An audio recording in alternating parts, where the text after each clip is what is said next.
Ուզում մեկնաբանեմ եւ ավելորդ խոսալը բոլորը արդեն հասկանում են, որ սա իրանց վերջն է։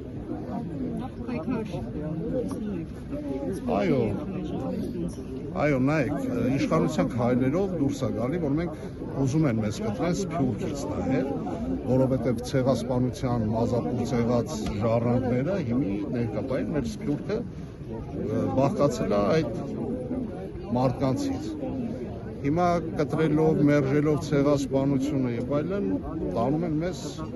Սփյուռքի հետ ընթարման, արցախցիների հետ ընթարման։ Դա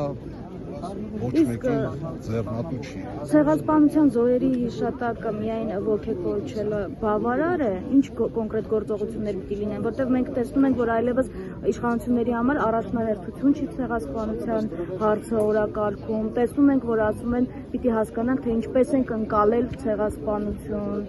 Հարգելի լրագրողներ, ես եւս մեկ անգամ ասում եմ, այս կառավարությունը բացարձակապես հայամետ ինչ-որ մի բան չի անում։ Սա պլանավորած թուրք-ադրբեջանական տանդեմի հետ աշխատում է համատեղ։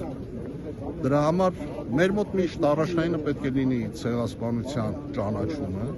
քանզի այդ ժամանակահատվածում մենք դառնալու ենք մեր հողերի տերը, այն որ իրանք կանյում ամբյոնից ասում են կար, սարդահան, մուշ, սարիղամիշ չկա եւ այլն, բնականաբար, եթե պահանջող չկա, չի լինելու նաև